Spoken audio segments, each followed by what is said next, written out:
I got another update on the magnet motor project which I'm doing. As you know, I haven't actually ground these U brackets yet. The come off the fire. This thing was stuck to the fire pretty hard, so I've got to grind these, but I'm not doing them yet. I'll probably do them. I don't know, maybe tomorrow. Yeah, but while that stuff's been stuck to the side of the fridge, while that stuff's been drying, I had some issues with it warping a bit.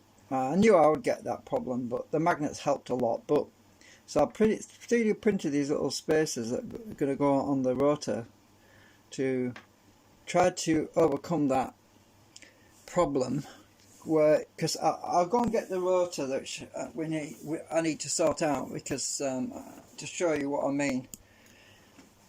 Just give me a minute. To go and grab that. I went and did these the other day, and I went no, but I put too much acetone and it melted.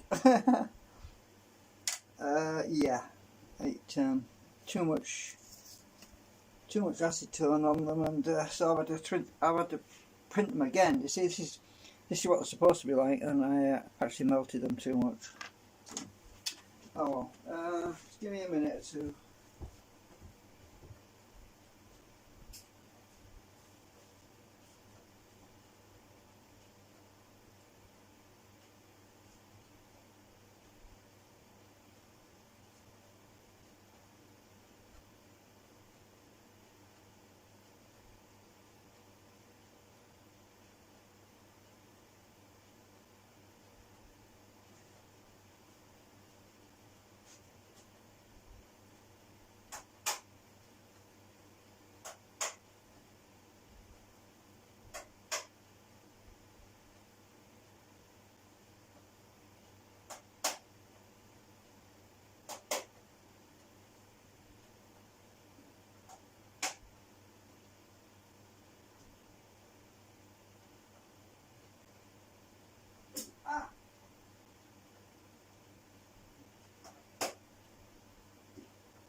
Oh.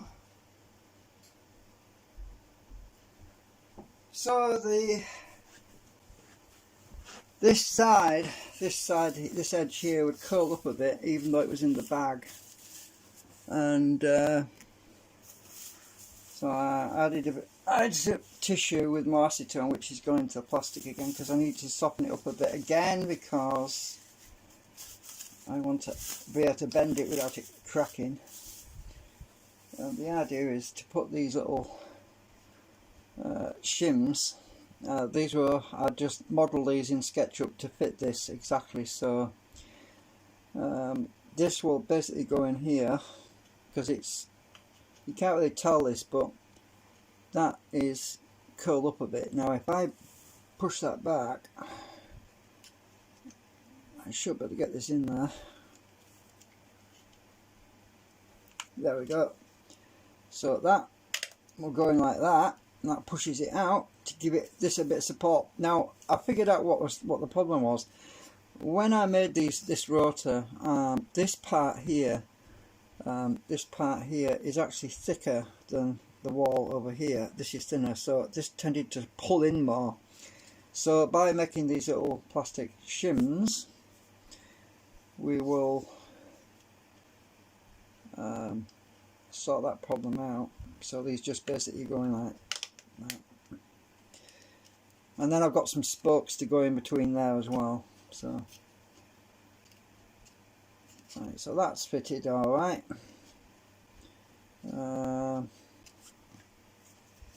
It's a nice tight fit, and that'll stop that from bowing up a bit. I've just acetoned these, so they will shrink slightly, but not much. That one fits quite easy because these I designed them exactly to fit. So that one went easier because that's not curled as badly, but this will give some support and stop it from curling. And also you'll notice that I did a magnet ring for the inside, so we've got a magnet ring on the outside, the segment, and a magnet segment on the inside. So that should improve the coupling on the drive system. So the spokes, which I did for the inside, are still in the... I've just acetone them actually in this container, so I'm going to take these out now and put the spokes on. But before I do that, I wanted to make sure this is flat. Now I've got a piece of glass, let me go, it's the old 3D printer glass. Let me just go and grab that.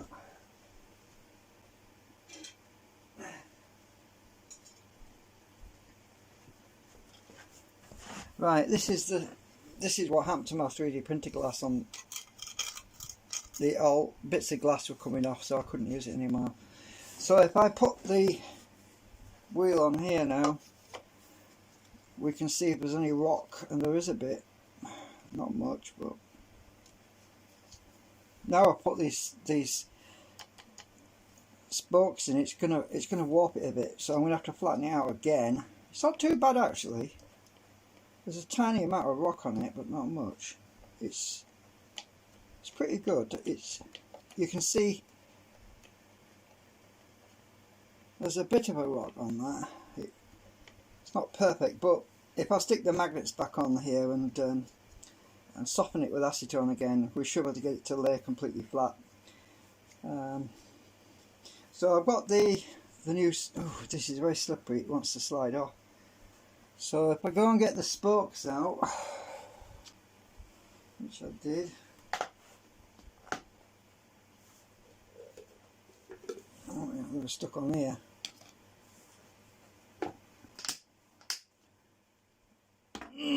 So it's a good thing when you add things to this later on, when you... That looks like it's not bang in the middle actually, but good, I can slide it a bit. So I want to get this exactly in the middle, or it'll be out of balance. I've got to balance these things anyway before. You see, I'm going to acetone it and bond it permanently to this, permanently to that. Before I do that, I want to make sure I've got the spacing right. So that's 44.68 that way, and we want to be a bit further that way, so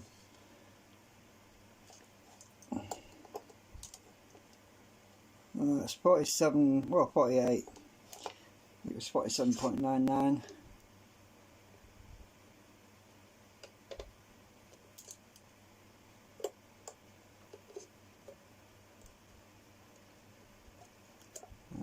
Trying to get in that gap.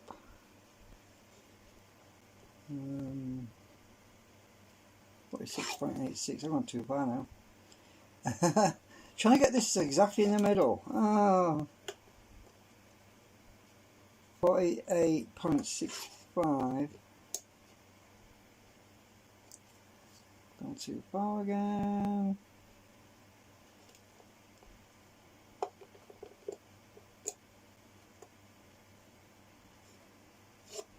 $47.91. 47.60. What I should do is go in SketchUp and measure it to... Actually, I think I'll do that. If I go in SketchUp and measure what it's supposed to be, that will make life a bit easier. I'm just opening up SketchUp right now. If I find out what the measurement between there and this point here is, it will give me a much more accurate measurement. So I can set my calipers and then push this up to the calipers, you see. So I'll do it that way.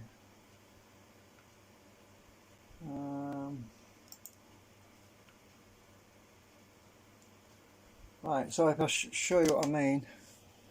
So there's my drawing. Let's just zoom in.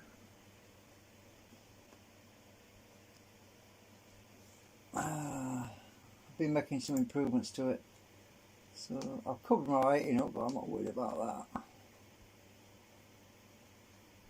So if I measure between there and there, we should be at 50.1 millimeters. Right. Measure from there to there. Ah, that's 40. I didn't get it even 48.4. Ah, I didn't even get it dead center on the model. Oh well.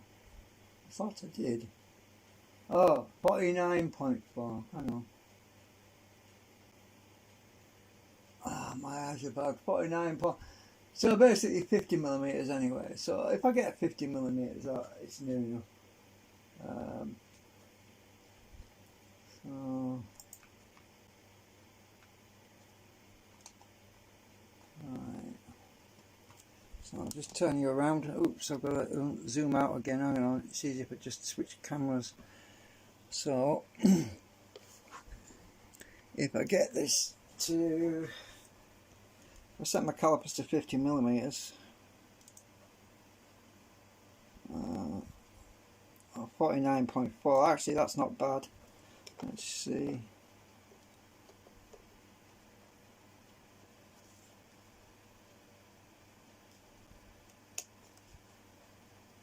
Just push this.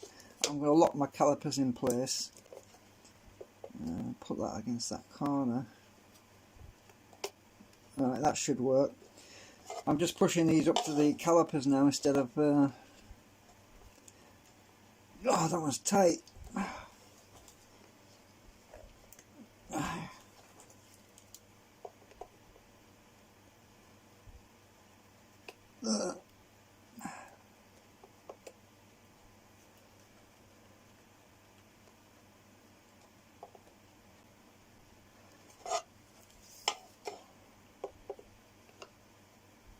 That was too far back. It wants to be that way a bit.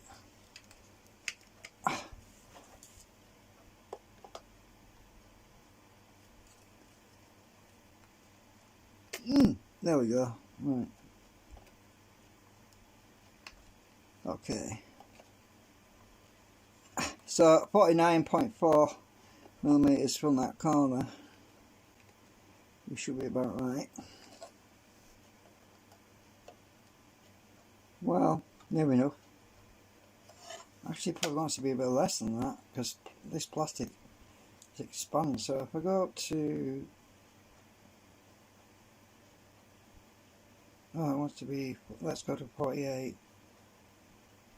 No, 48.9.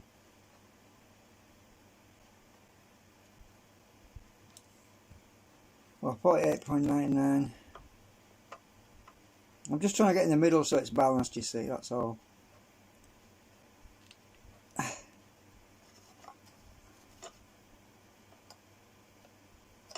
long as they're all the same.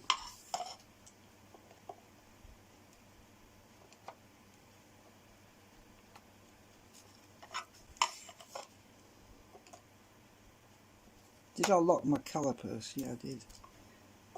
Don't want them moving. Ow! Thumb. Yeah, that moved. Right, so I got them lined up. That's good enough. So now, I want to get the spokes installed. That's why I want to get them lined up first, because the spokes are directly behind these, you see.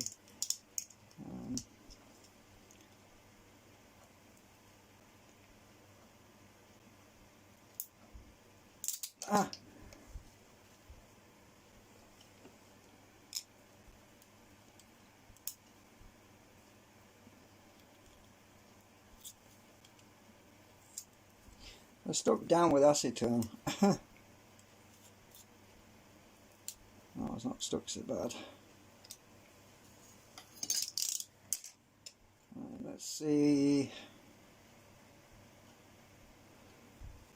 I'll just put 2 of them on there.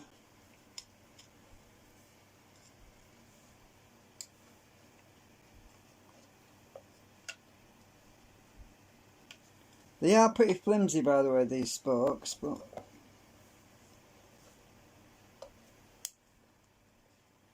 they might actually be too tight, but if I bend them like that, then push down,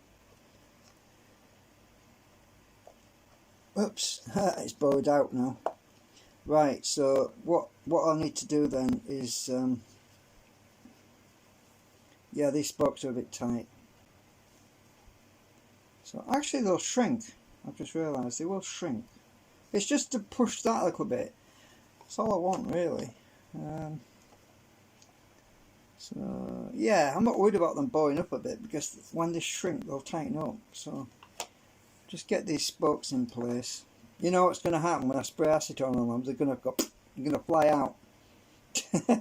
Probably.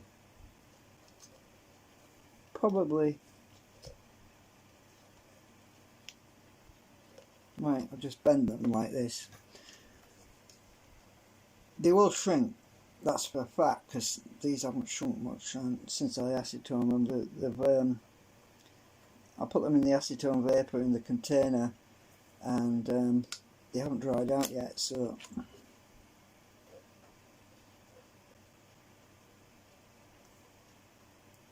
right, so I've got them. Let's just spray a bit of acetone on them, make them join up. Hopefully they won't fly off. I don't want them to fly off. If they fly off, you'll hear them. You'll see them fly off. I'm not worried about the bowing effect, because I needed a bit of tension pushing out on these bits anyway, because it's they haven't flown off. That's great news. See, I can let them bond now. So sprayed acetone on them. I can let them spokes bond to this plastic. Oh, it's better. It feels better. It's not as, yeah. I don't want to bond these segments into there. I glued them in with some general purpose glue, so that if I want to get them out, I can do. And nothing's going to interfere with these spokes anyway, because they're well lower. They're really low down compared to the rest of it. Let me just lift this up a minute. So look, the spokes are actually bowed a bit, but I'm not worried about that, because I'm pretty sure they're going to shrink, because they're actually measured exactly right according to the SketchUp model. So I am going to squirt a bit more acetone on here. I'm just going to hold that flat.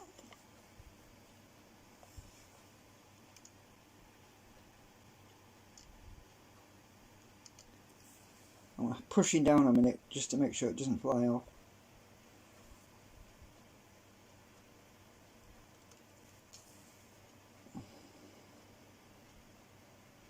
So what will happen is that as the acetone dries out, they'll tighten up a bit.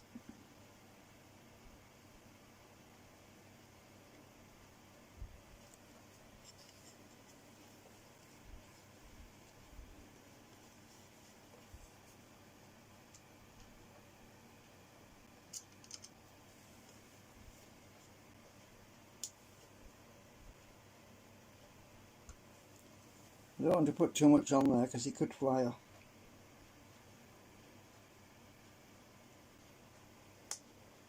That's my fingernail that's catching. Do the other one.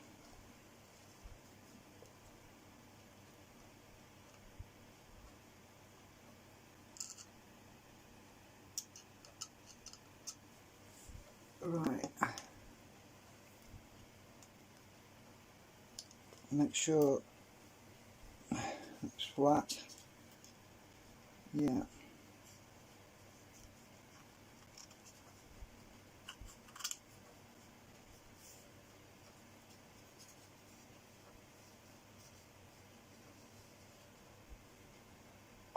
You get much acetone on the back of here.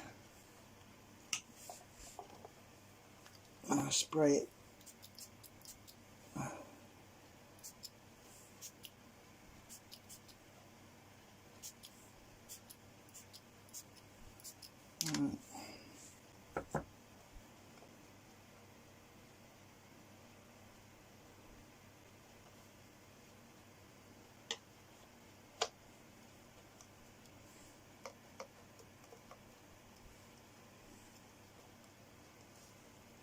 I haven't stuck these in place yet, the big ones.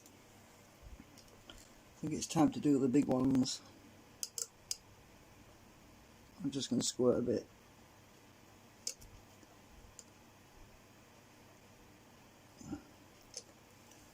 They'll be permanently attached.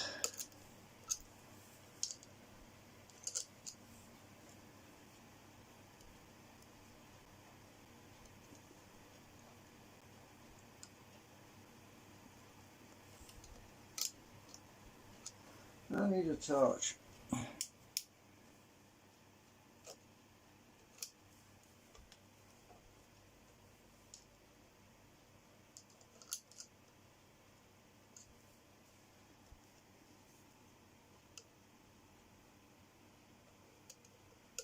There's actually a gap on this one. There won't be once that glue, that plastic bonds.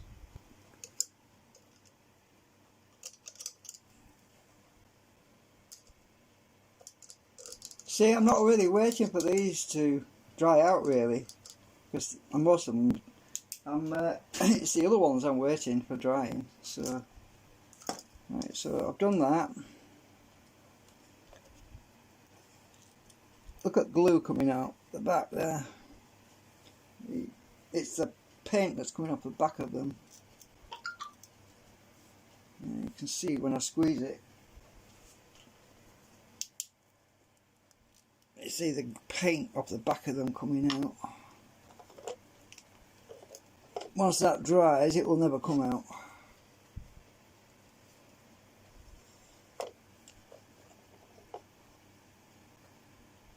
See it? So, right, so I'm going to stick this back on the fridge. Make sure that's still flat.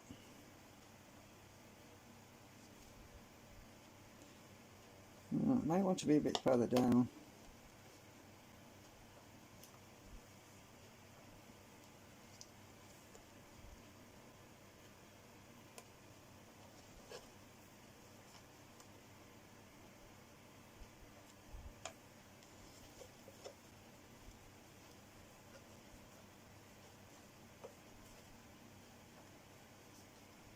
Yeah, so that's applying tension pressure to that part, and that's flat, that's flat.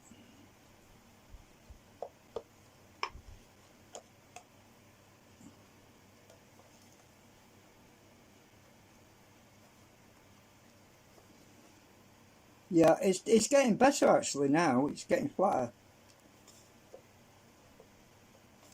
because them extra spokes I put in. I'm going to model them permanently into that model anyway.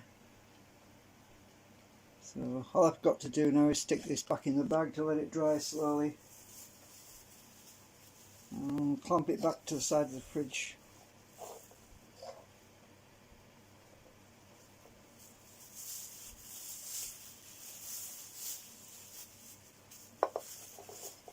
And leave it for a couple of more days. I did say to everybody it would probably be a couple of weeks before I got this thing put together again, before I assemble this thing, and I've got to make sure that this is running straight, you know what I mean. Just get rid of this glass now.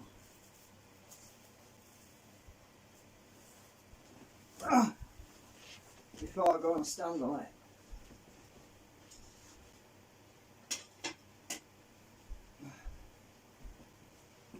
So,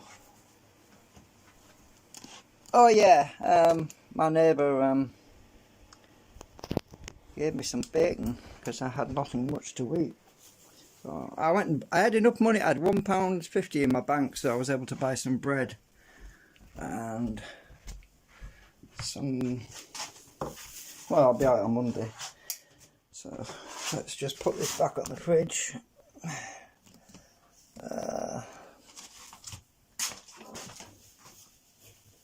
I'll make sure them things haven't moved.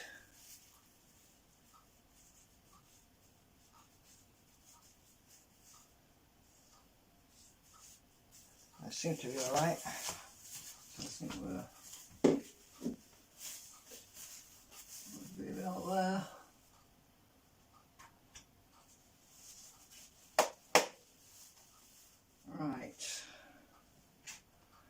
3 magnets. Let's see. Start at the bottom.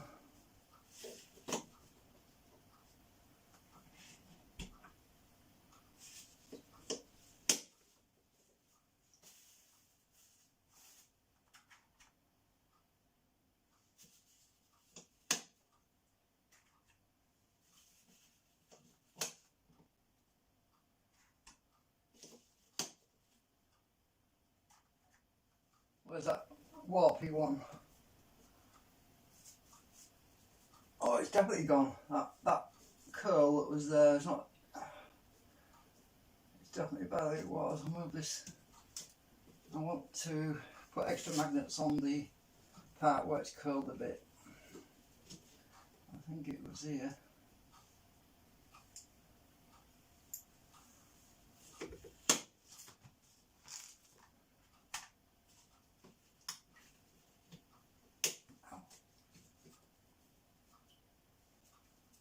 If our fingernail goes behind it, I know where to put more magnets.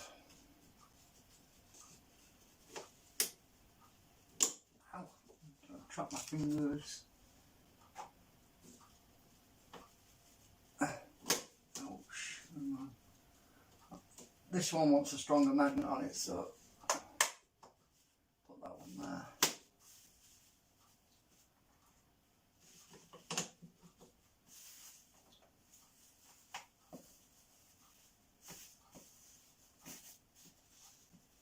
Right, that should sort that out. Them spokes will tighten up as it dries.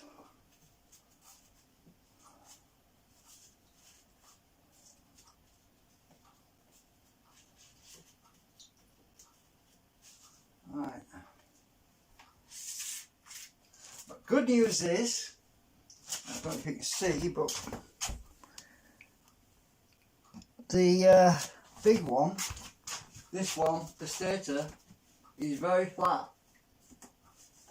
I've been putting my fingernails around the back, and yeah, the stator's come out perfect since I put all the concentrics on there. There's no warp on it at all. Mind you, it's still got magnets pulling on it, I know, but normally if it warps, it warps. You can't stop it even if with magnets on it, but the fact that it's still flat and it's dried out tells me that it's going to be fine.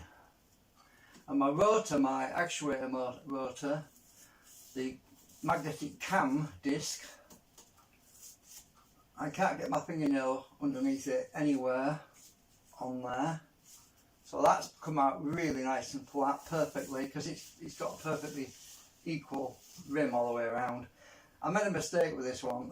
The rim, when I cut the slots out for these segments, I altered the rim width at this point so it narrows, and that's why it warped a bit on me. So yeah, when I'll remodel this at some point and adjust the rim size so it's equal all the way around.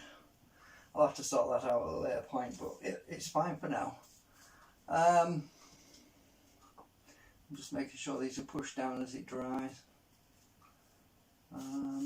Yeah. So, oh, and the bearing, these bearing ends, they're fine. They haven't curled. They're dead flat all the way. As you can tell, it's not rattling because it's flat against there. So these are flat. These are flat. The only other thing is my brackets, which these don't warp anywhere because of the because they're basically designed like angle irons, so these don't tend to warp anyway. But, so hopefully next week I can put this thing together, because obviously I've just got to grind the couplers, the U brackets, and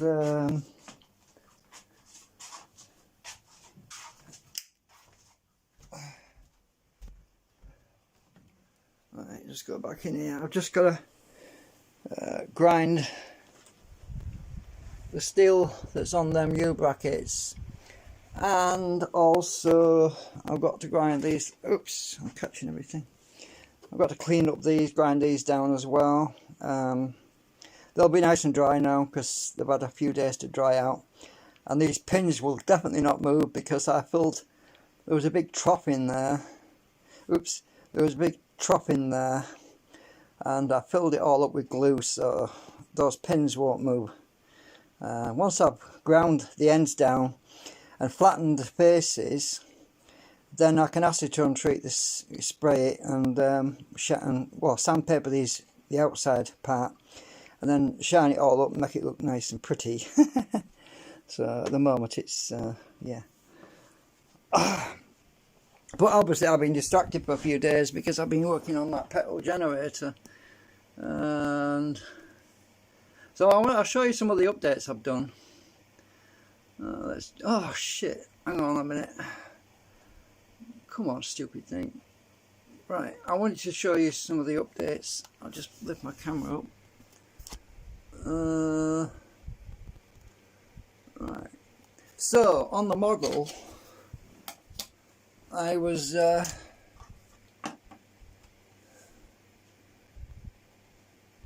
these are the new... Oops, one. These are the new magnet things, obviously. These are the new shims that I've put on the spokes, which you just see me putting on in pink. Now,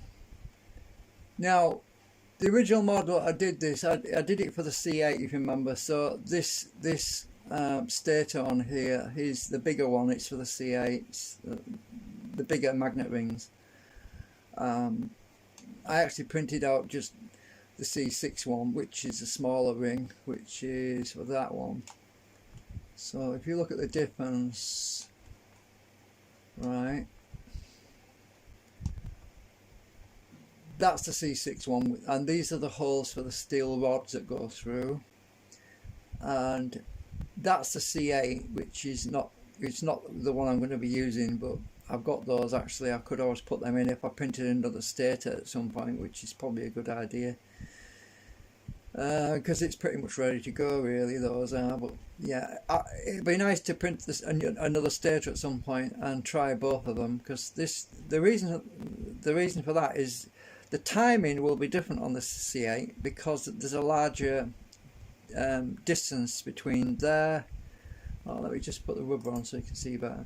There's a bigger distance between this edge and that edge, right? So if I measure that, it's got a track of 49 millimeters across there. So that would basically mean it would be turned on for that period of 49 millimeters distance, whereas the C60s, it will be actuated for 35 millimeters because it's a smaller hole, right? So by using the C8s at some point, that will adjust the timing, and I optimized the timing for the C8s actually, but it won't make much difference. I've got the cover on there right now, so if I edit group, edit component, hide, just hide that top disc, you'll see that the magnets that go in the bottom of here. I really need to color code these, but so the timing will be different on the C8, slightly different, but I think we'll get more pulse drive on the C6s because the C6s has a much smaller hole in between here, so there's a slight overlap and the magnets on the C8s, so that as this magnet is moving off the edge, as it gets over here, the other pole is already starting to enter, so that tends to even out any cogging problems, because there won't really be a cogging issue anyway because of the way that's laid out. And yeah, and you can see the U bracket, how it shapes and how the U bracket goes between those two segments. So the inside segment is over here and the outside segment over here, so this increases the coupling to give me a few more hamsters a few more hamster power. Anyway, Right, so let me just click to one of the preset. I've got a preset scene set up on here now. Anyway, so yeah, that's where we are at the moment. Right, so yeah, I went and hid that thing, didn't I? So I'm not going to save it. So I'm just going to close it out. I'm not going to save it because yeah. So that's it for now. I'll try and get this thing put together next week, and I'm probably going to be stripping that the petrol tank off that generator because there's no petrol in it. Actually, I drained it all out.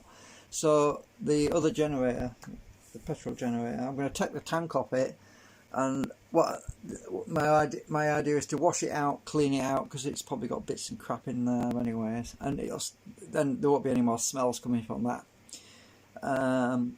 And that'll make it a lot easier for me to move around.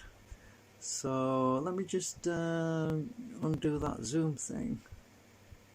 I got blue tack over my other camera, by the way. That's why I can't see anything. That's why it's all blacked out. Let me just take the camera out of my stand. Oops. Sorry about that if it made a noise. Hang on a sec. Hang on. Flipping stand. Right. So, sorry about that. Yeah, that's about it really. I can't believe how fast my phone battery goes down when I've got the charge lead unplugged. It just runs it down really quick. Yeah, put the lid of that back in. What else is there? I think that's it for now, I think. Yeah. So as I say, I'm going to wash that petrol tank down, and then it make it light. Then I can move that generator around, and then I can hoover off all the bits of flaking paint, because I was going to get my big hoover out and suck all the loose paint off it, because there's literally paint falling off it. You just touch it with your hand, it falls off. So I'm going to suck all that loose paint off. Oh, I'll show you this anyway. Hang on a minute. So I've got some hammerite in my filing cabinet.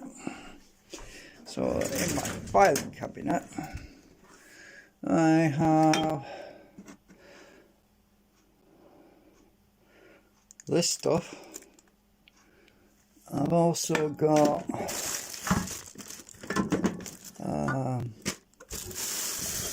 where is it? Wrong drawer. I have some hammerite somewhere in here. Oh, I've got some Curust. Oh yeah, that's in the top drawer. Curust is here. So I'm going to use this hammerite Curust to treat all the rusty parts of that generator. I don't know if you can use that on the exhaust. Tell me, what do you think? Because it converts rust into a hard resin. So can I use Curust on the hammerite on the exhaust? I don't know. I've got some. I think I have some more paint. I'll show you what, but to see very well. It's a bit dark in here. Well, I think I've got some more paint somewhere. I can always order some anyway. Whatever.